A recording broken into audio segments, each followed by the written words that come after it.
제8장.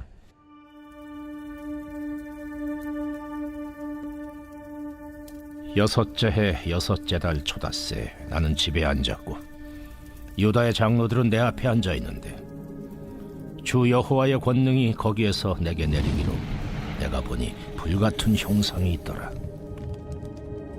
그 허리 아래의 모양은 불같고 허리 위에는 광채가 나서 단쇠 같은데 그가 손 같은 것을 펴서 내 머리털 한 모섬을 잡으며 주의 영이 나를 들어 천지 사이로 올리시고 하나님의 환상 가운데 나를 이끌어 예루살렘으로 가서 안뜰로 들어가는 북향한 문에 이르시니 거기에는 질투의 우상 곧 질투를 일어나게 하는 우상의 자리가 있는 곳이라.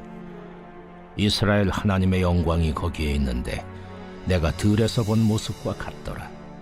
그가 내게 이르시되 인자야, 이제 너는 눈을 들어 북쪽을 바라보라 하시기로 내가 눈을 들어 북쪽을 바라보니 제단문 어기 북쪽에 그 질투의 우상이 있더라.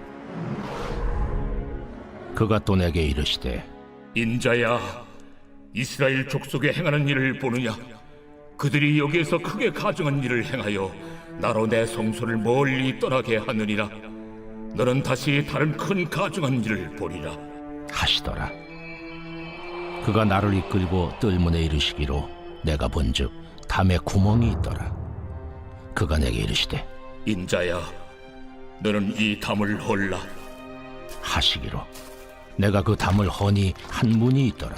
또 내게 이르시되 들어가서 그들이 거기에서 행하는 가증하고 악한 일을 보라 하시기로 내가 들어가 보니 각양 곤충과 가증한 짐승과 이스라엘 족속의 모든 우상을 그 사방 벽에 그렸고 이스라엘 족속의 장로 중 70명이 그 앞에 섰으며 사반의 아들 야사냐도 그 가운데에 섰고 각기 손에 향로를 들었는데 향연이 구름같이 오르더라. 인자야, 이스라엘 족속의 장로들이 각각 그 우상에 방한 어두운 가운데서 행하는 것을 내가 보았느냐? 그들이 이르기를 여호와께서 우리를 보지 아니하시며 여호와께서 이 땅을 버리셨다 하느니라. 너는 다시 그들이 행하는 바 다른 큰 가증한 일을 보리라. 2022년 9월 13일 새벽 하나님의 말씀은 에스겔 8장 1절부터 13절입니다. 에스겔은 첫 이상을 본 후 14개월째가 되는 주전 592년 어느 날 유다 장로들과 집에 앉아 있을 때 주 여호와의 권능이 그곳에 내리는 것을 봅니다. 에스겔이 본 여호와의 권능은 불같은 형상이었는데 그 허리 아래의 모양은 불같고 허리 위에는 광채가 나서 단쇠 같았습니다. 그의 손에 이끌려서 에스겔은 예루살렘 성의 북문이 잘 보이는 성전 바깥들에 서 있게 됩니다. 그곳에는 사람들이 갖다 놓은 질투의 우상, 곧 질투를 일어나게 하는 우상의 자리가 있는 곳이었습니다. 그리고 그곳엔 하나님의 영광이 머물러 있었고 전에 들에서 본 모습과 같았습니다. 질투의 우상이 있는 자리에 하나님의 영광이 머물고 있다는 것은 무엇을 말할까요? 우상이 자리 잡고 있는 성전은 원래 하나님의 영광이 머물러 있어야 하는 마땅한 곳이라는 의미와 이스라엘이 하나님을 배반하고 우상을 숭배하고 있지만 여전히 하나님은 그들을 자신의 백성으로 여기고 있다는 의미가 동시에 포함되어 있다고 생각합니다. 그러나 우상 숭배가 계속될 때 하나님의 백성이라고 하는 자들이 하나님의 집에서 하나님이 아닌 다른 신을 버젓하게 예배하고 있다면 하나님은 결국 그곳에 머물 수 없습니다. 이 첫 번째 장면이 우리에게 말하는 핵심적 메시지는 하나님의 슬픔입니다. 자기들의 삶에서 하나님을 몰아내고 세상적인 것들에 충성을 바치는 사람들의 모습에 대해 하나님은 너무도 비참함을 느꼈을 것이고 또 이렇게 철저하게 배신을 당하고 있는 하나님은 인간적 감정의 말로 표현하면 슬퍼하셨고 고통스러울 것은 분명합니다. 그래서 그곳에 더 이상 머물 수가 없었던 것입니다. 산돌교도 마찬가지입니다. 하나님을 예배하면서 우리 안에 세상을 품고 세상의 우상을 들고 온다면 우상이 가득했던 예루살렘 성전에 하나님이 머물 수 없는 것처럼 우리 안에도 머물 수 없을 것이고 우리의 모습에 하나님은 슬퍼하시고 가슴 아파하실 겁니다. 우리 안에 우상이 아닌 하나님을 품고 예배 자리에 나옴으로 하나님의 임재를 날마다 경험하며 하나님을 기쁘게 하시기를 주님의 이름으로 축복합니다.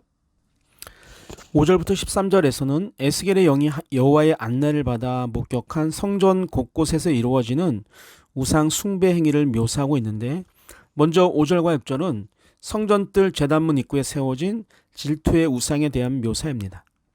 환상 가운데서 본 여호와의 영광에서 목소리가 들려왔고 그 명령을 따라 에스겔은 북쪽을 바라봅니다. 그곳에는 3절에 3번 묘사한 질투의 우상이 서 있었습니다. 제단에 바칠 제물들을 들고 다니는 그 문 근처에 질투의 우상이 서 있었다는 것은 그들의 마음에 하나님보다는 우상의 크기가 더 크게 작용하고 있었다는 것을 말함과 동시에 하나님을 얼마나 철저하게 멸시하고 있었는지를 반증하는 것이라 볼 수 있습니다. 예배를 드리기 위해 들어오는 문 앞에 불상을 세워놓는 것과 같습니다. 결국 이러한 행동은 하나님은 가증한 일이라 말씀하셨고 그들의 행동은 하나님을 성소에서 멀리 떠나게 하는 원인이 되었음을 말씀합니다. 결국 에스겔 10장 18절을 보면 여호와의 영광이 성전 문지방을 떠났다라고 기록하고 있습니다. 이런 광경은 에스겔에게는 큰 충격의 모습이었을 겁니다. 그러나 하나님은 이것이 끝이 아니라 다른 큰 가증한 일을 보게 될 것임을 말씀합니다. 다른 큰 가증한 일은 성전 안에서 은밀하게 행해지던 우상 숭배, 그리고 담무스를 숭배하는 행위, 또한 태양신을 숭배하는 행위입니다. 7절과 13절에서는 성전뜰 문의 담 안에 비밀 공간에 70인의 장로들이 우상을 숭배하는 내용입니다. 성전뜰 문 옆 담에 한 구멍이 있었는데 하나님은 담을 헐라고 하시고 에스겔은 담을 헐었고 또 그 담을 헐었더니 한 문이 나타나게 됩니다. 하나님은 계속해서 이제는 문으로 들어가서 그곳에서 행하는 가증하고 악한 일을 보라고 명령하십니다. 그리고 그곳에 들어간 에스겔은 다른 큰 가증한 일의 첫 번째 우상 숭배 현장 모습을 보게 됩니다. 가장 먼저 눈에 들어온 것은 모든 종류의 기어다니는 것과 가증한 짐승과 또 이스라엘 족속의 모든 우상들이 벽면에 그려져 있는 것이었습니다. 신명기 4장 17절과 18절을 보면 이스라엘 자손은 땅 위에 기는 어떤 짐승의 형상이든지 하늘을 나는 날개 가진 어떤 새의 형상이든지 땅 위에 기는 어떤 곤충의 형상이든지 땅 아래 물속에 있는 어떤 어족의 형상이든지 만들지 말라고 기록하고 있습니다.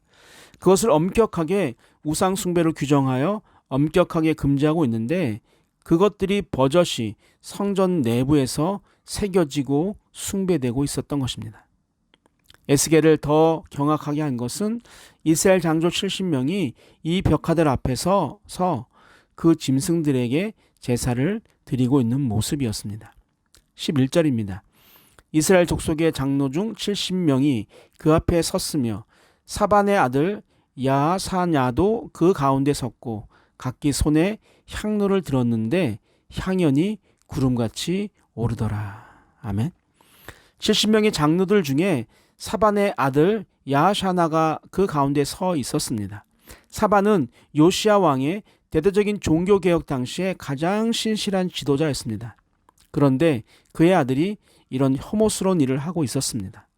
벽에 그려진 우상들은 다 애굽에서 기원한 것들입니다. 다시 말해 성전 안에 어둠침침한 방에서 애굽의 신들을 비밀스럽게 예배하고 있는 의식은 예루살렘의 정치적 지도력이 바벨론의 침공의 위협에 대항하기 위해서 남쪽 이웃이었던 애굽에게 군사적 지원과 도움을 요청하고 있다는 것을 말하고 있습니다.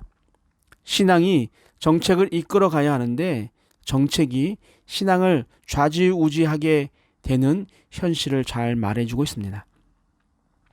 오늘 본문을 보면서 저는 신앙교육은 아무리 강조해도 부족하지 않다는 것을 다시 한번 생각하게 되었습니다. 내 신앙이 자연스럽게 자녀들에게 이어지겠지라는 생각은 위험한 생각입니다. 제가 자랐던 시대는 어느 정도 가능했습니다. 세상 문화를 접할 기회가 상대적으로 적었기 때문입니다. 그런데 지금 우리 자녀들이 자라는 세상은 그렇지 않습니다. 일주일에 1시간 예배를 드리는 것으로 세상의 문화를 이겨낼 수 없게 되었습니다. 왜 성경 통독을 강조하고 왜 주일 예배뿐만 아니라 수요 예배와 새벽 말씀 묵상하라고 강조할까요? 바로 1시간으로는 자녀들뿐만 아니라 우리의 신앙도 지키기 어려운 시대이기 때문입니다. 마치 세상에 꼰대 문화가 있는 것처럼 교회를 다니는 것이 올드하고 생각이 막힌 자들로 인정하는 시대입니다. 그런 세상에서 꼰대로 살지 않고 시대적 흐름에 맞게 살고 생각도 유연하다는 것을 보여주려면 하나님의 생각과는 전혀 다른 일을 할 수밖에 없습니다. 지금 바벨론의 공격을 걱정하면서 하나님을 의지하자는 꼰대가 아니라 누가 봐도 바벨론으로부터 우리를 지켜줄 수 있는 애굽을 의지하는 것이 당연하다는 생각에 맞장구 치는 것이 유연하고 합리적이라고 생각하진 않았을까요? 그러나 그것은 하나님이 원하지 않는 우상 숭배에 불과합니다. 세상적 관점에서 꼰대일지언정 자녀들에게 예배를 강조하고 말씀을 강조하고 기도를 강조해야 합니다. 다른 것은 다 자녀들에게 양보할지라도 신앙만큼은 양보해서는 안 됩니다. 아무리 자녀들에게 꼰대라는 이야기를 듣더라도 신앙을 양보하는 것은 가장 사랑하는 자녀들을 죽음으로 내모는 비정한 부모가 되는 것입니다. 자녀를 사랑하십니까? 아내를 사랑하고 남편을 사랑하시나요? 부모님을 너무너무 사랑하고 존경하십니까? 다른 것을 다 양보하세요. 여러분이 가진 모든 것을 주셔도 됩니다.